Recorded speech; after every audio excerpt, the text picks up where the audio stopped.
where this criminal is going. Out and look for a street sign. Right. So I got out of my car and I started walking. Go ahead.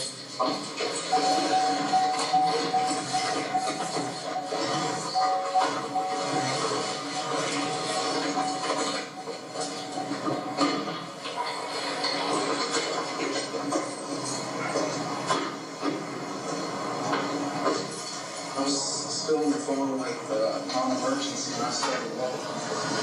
Okay.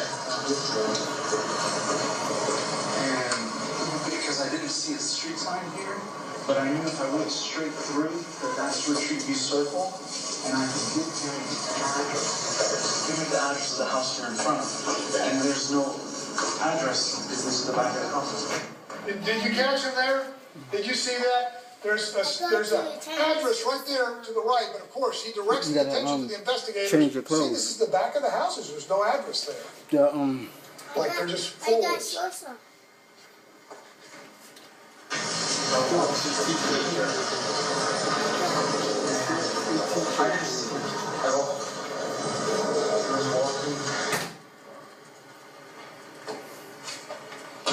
He's dead though. And I looked around and I didn't see anybody. And I told non-emergency, I said, you know what, he's gone. He's not even here. Right. So I still thought I could use their address, so I walked all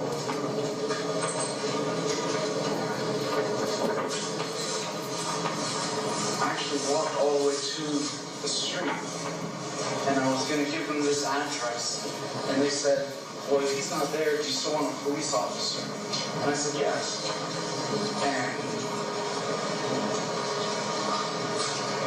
they said, do you still want a police officer? And I said, yes. And they said, are you following him? Oh, I'm sorry, back there, they said, are you following him? And I said, yes, because I was, in the area. And they said, he's only following him because he happens to be in the area. We don't need you to do that. And I said, okay. So that's when I walked straight through here to get the address so that I could meet the police officer. And then they said, I said, he's not here. They said, do you still want him to come? And I said, yes. And they said,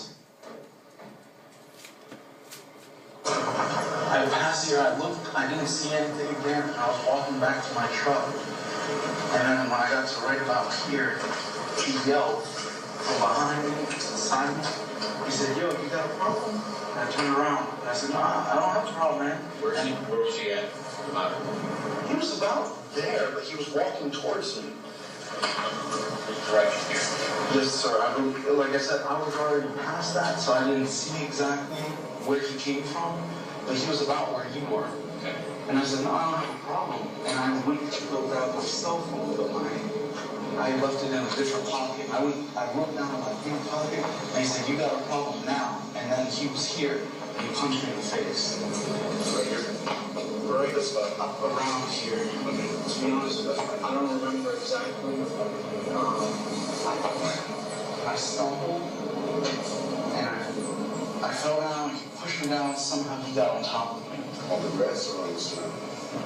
It was more over towards him. I think I was trying to push him away from me, and then he got on top of me somewhere around here. And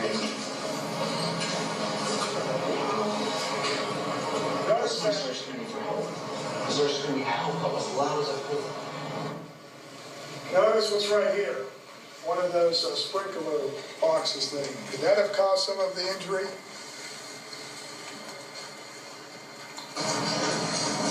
And that's when I started screaming for help. I started screaming help as loud as I could. And then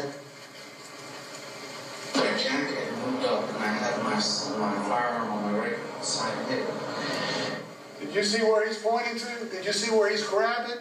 Where he's got his firearm? Yep, right behind him. Mm-hmm.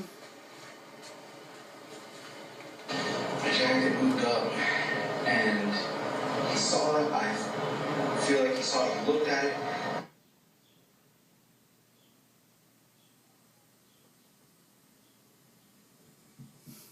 He grabbed grabbed my firearm and I shot him. One of his other versions is that he actually grabbed the victim's arm and removed the arm so he would have a better shot. Again, he's able to do all this. I guess the victim has 2 or 3 hands or arms. See if that all makes sense, what he's describing. I said, can I flip him over? I don't remember how I got on top of him. I'm sorry. But I got on his back and I moved his arms apart because when he was repeatedly hitting me in the face and the head, I thought he had something in his hands. And so I moved his hands apart. Again, you saw the photograph taken by Mr. Manalo. Again, lying about that. Because he's trying to justify to the police that he was searching because, of course, the victim had to have something in his hand, meaning some kind of weapon that would have caused him to resort to the shooting. He like sat up. You're still listening to the shooter, basically sitting down here, shut his face in the place. Yes, sir. He was on top of me like this. I shot him. And I didn't think I hit him because he sat up and he said, "Oh, you got me. You got it. You got me. You got it." Something like that. So I thought he was just saying, "I know you have a gun now. I heard it. I'm giving up." So I don't know if I pushed him off me or he fell off me. Either way.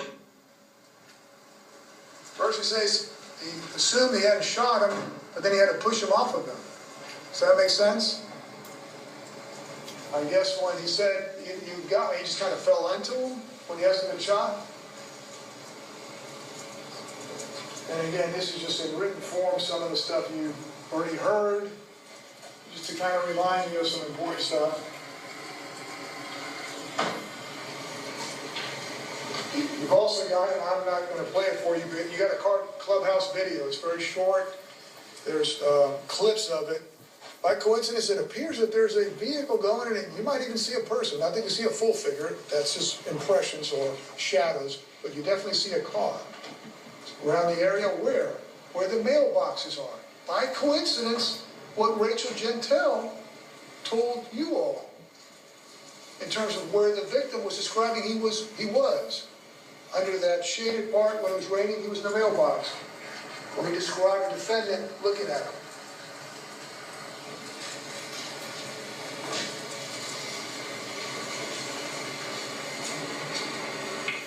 He kept yelling. That is, he claims the victim kept yelling. Of course, nobody else heard this, but he told the police it happened. Did Mr. Good say anything about when he came out that he heard the victim say, or the person on top say,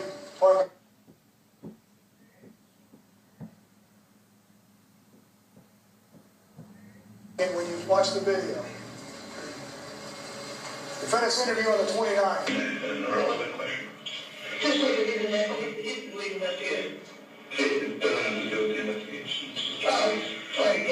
When that neighbor came up and was talking to you, you got up next to him. Did you get up next to him because you thought he was awake? Did you position yourself strategically like that?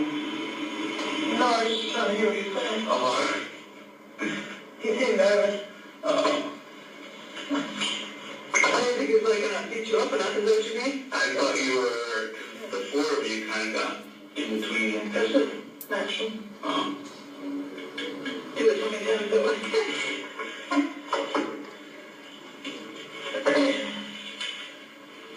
Well, you kept your arm away from him. Yeah, that's normal.